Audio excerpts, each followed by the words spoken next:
Hello student, good morning all of you. आज हम पढ़ेंगे व्याकरण के अंतर्गत पत्र लेखन, है ना। पत्र लेखन क्या होता है ये आपने पहले भी पढ़ चुका है, लेकिन आज एक बार पुनः हम इसे दोहराएंगे। जैसे कि देखिए, पत्र ये कितने प्रकार के होते हैं? दो प्रकार के होते हैं, है ना। अनौपचारिक पत्र और औपचारिक पत्र। तो जो अनौपचारिक पत्र है वो निकट संबंधियों और मित्रों को लिखे जाते हैं, है ना। यानी जैसे अपने माता पिता, भाई बहन, है ना, और मित्रों को लिखे जाते हैं। जैसे नेताजी को पत्र ये सुभाष चंद्र बोस जी ने लिखा था, है ना। तो ये क्या है? अनौपचारिक, जिसमें औपचारिकता नहीं निभाई जाती, फॉर्मेलिटी नहीं निभाई जाती। और जो सेकंड वाला है वो औपचारिक, इसमें मतलब हम औपचारिकता निभाते हैं। जैसे कि ये इनका निजी संबंध नहीं होता, है ना।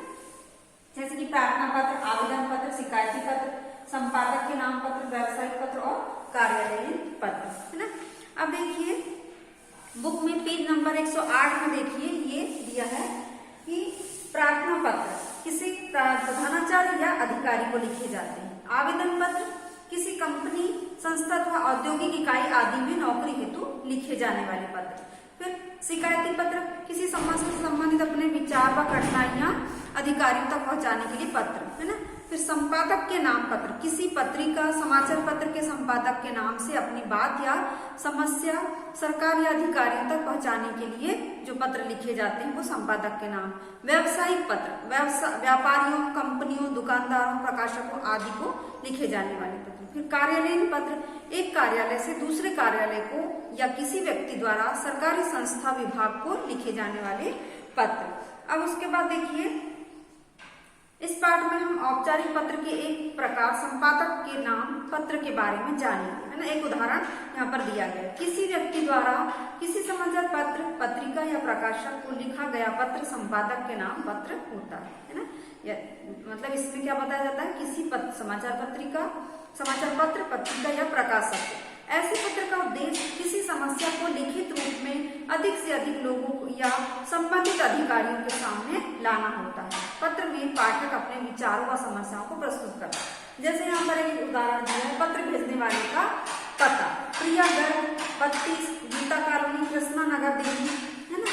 और ये नंबर दिया है उनका, पिन नंबर, दिनांक, जो भी डेट को अपन लिख रहे हैं। पत्र पाने वाले का पता, तो अब यहाँ पर लिखेंगे सेवा में संपादक महोदय, हिंदुस्तान टाइम्स, नई दिल्ली, और पिन नंबर। फिर उसके बाद विषय जिसके संदर्भ में पत्र लिखा जा रहा है। जैसे जल विषय में लिखेंगे जल भराव से उत्पन्न समस्याओं की ओर ध्यान आकर्षित। जैसे मोहल्ले में कभी कहीं गड्ढे में कुछ है, पानी भर जाता है, तो उसकी समस्या है, उससे उसको समस्या को सुलझाने हेतु जो पत्र लिखा जाता है ना। संबोधन में अब करेंगे अपन महोदय। मैं अब पत्र लिखना शुरू करेंगे। मैं पूर्वी दिल्ली के कृष्णा नगर क्षेत्र में रहती हूँ। यहाँ कई दिनों से नालियों का पानी गलियों में बह रहा है। थोड़ी सी बरसात से भी गली व आसपास के क्षेत्र में पानी भर जाता है ना। ये आरंभ है इसका पत्र का। यहाँ स्थिति इतनी दुर्भर हो गई है कि लोगों का चलना फिरना भी कठिन हो गया है। जल भराव के कारण डेंगू, मलेरिया जैसी बीमारियों ने पांव पसारना आरंभ कर दिया है। लोग बीमार हो रहे हैं और अस्पतालों में निरंतर मरीजों की संख्या बढ़ती जा रही है। इस समस्या के लिए स्थानीय पार्षद से संपर्क किया गया है, किंतु किसी प्रकार की कोई कार्यवाही नहीं हुई। इस समस्या के निदान के लिए लोगों ने जिम्मेदार अधिकारियों के पास भी शिकायत की है, किंतु वह भी इस समस्या पर गंभीर रूप से ध्यान नहीं दे रहे हैं। ये पत्र का जो मध्य भाग है वो समाधान हेतु किए गए प्रयास का वर्णन। उसके बाद देखिए इस समस्या के कारण स्थानीय जनता बहुत प्रभावित हो रही है।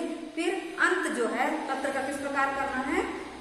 संपादक से आशा की जाती है आपके माध्यम से मैं ये चाहती हूँ कि आप अपने समाचार पत्र में इस समस्या को उजागर करते हुए संबंधित अधिकारियों तक पहुंचाकर स्थानीय लोगों को इससे निजात दिलाने में मदद करें। उसके बाद धन्यवाद, है ना। फिर पत्र भेजने वाले का हस्ताक्षर व नाम, तो प्रार्थी प्रियागढ़, है ना।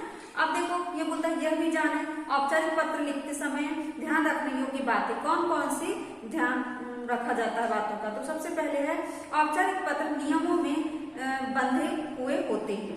इस प्रकार यानी नियम रहता है इसका। इस प्रकार के पत्रों में नफी तुली भाषा का प्रयोग किया जाता है, बहुत अधिक बड़ा नहीं लिखा जाता। इसमें अनावश्यक बातों का उल्लेख नहीं होता, यानी कि जो मुख्य चीज है वो टू दी पॉइंट, है ना। पत्र का आरंभ व अंत प्रभावशाली होना चाहिए, है ना। फिर अगला, पत्र की भाषा सरल तथा लिखावट स्पष्ट व सुंदर होनी चाहिए। अब देखिए औपचारिक पत्र के निम्नलिखित 7 अंग हैं। सबसे पहले प्रेषक का नाम व पता, शहर का मोहल्ला इलाका, शहर पिन कोड, कक्षा अथवा परीक्षा भवन से पत्र लिखने में विद्यालय का पता तथा नाम के स्थान पे क ख ग लिखना, वहां पर नाम नहीं लिखा जाता। फिर दिनांक, सेकेंड नंबर पे पत्र प्रापक का पदनाम तथा पता। फिर विषय जिसके बारे में पत्र लिखा जा रहा है उसे केवल एक ही वाक्य में शब्द संकेतों में लिखे। फिर संबोधन, जिसे पत्र लिखा जा रहा है, महोदय, माननीय आदि।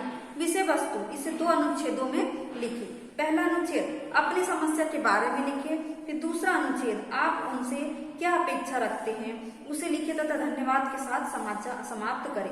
हस्ताक्षर व नाम, भौतिक के नीचे अपने हस्ताक्षर करें तथा उसके नीचे अपना नाम लिखे। तो ये इसके 8 अंग है। अब देखिए, आओ करें 12 नंबर का। आपको करना है निम्नलिखित प्रश्नों के उत्तर दीजिए। पत्र कितने प्रकार के होते हैं? तो 2 प्रकार के, औपचारिक और अनौपचारिक। तो औपचारिक पत्र जो निकट संबंधी और मित्रों को लिखे जाते हैं, और अनौपचारिक जो पत्र है, अनौपचारिक और औपचारिक जो पत्र है वो जो है ये पत्र निजी संबंध नहीं रखते हैं, है ना।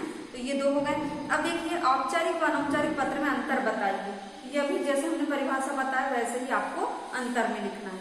उदाहरण बता देना है आपको कि जैसे नेताजी का पत्र ये अनौपचारिक के अंतर्गत आएगा, और औपचारिक के अंतर्गत प्रार्थना पत्र, आवेदन पत्र, शिकायती पत्र, ये जैसे हमने ये लिखे हैं, ये जैसे में दे दिया जाएगा। अब उसके बाद देखिए 3 नंबर का क्वेश्चन, पत्र लिखते समय किन बातों का ध्यान रखना चाहिए? कोई 3 बातें लिखिए, है ना। तो पत्र लिखते समय निम्नलिखित बातों का ध्यान रखना चाहिए। उसमें से 3 बात। सबसे पहले, औपचारिक पत्र नियमों में बंधे होते हैं। इस प्रकार के पत्रों में नफीतुली भाषा का प्रयोग किया जाता है।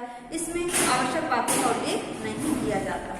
उसके बाद देखिए, आओ करें 13 नंबर का। इसमें आपको बताना है दिए गए पत्रों के प्रकार को पढ़िए और उचित तालिका बनाकर पत्रों के प्रकार बताइए। तो नजदीकी मित्र को लिखा गया पत्र अनौपचारिक, विद्यालय वार्षिक उत्सव के बारे में बताने के लिए संपादक को पत्र औपचारिक, सखी को जन्मदिन पर निमंत्रण भेजने के लिए पत्र अनौपचारिक, माँ को अपने बारे में बताते हुए लिखा गया पत्र अनौपचारिक, वेतन बढ़ाने के लिए विभाग अध्यक्ष को लिखा गया पत्र औपचारिक, नौकरी आवेदन हेतु कंपनी को लिखा गया पत्र औपचारिक, दादी जी को उपहार भेजने के लिए धन्यवाद पत्र अनौपचारिक, फीस माफी के लिए प्रधानाचार्य को पत्र औपचारिक, पिताजी को पैसे भिजवाने के लिए पत्र अनौपचारिक, सार्वजनिक समस्याओं के बारे में बताते हुए उच्च अधिकारी को पत्र औपचारिक, है ना।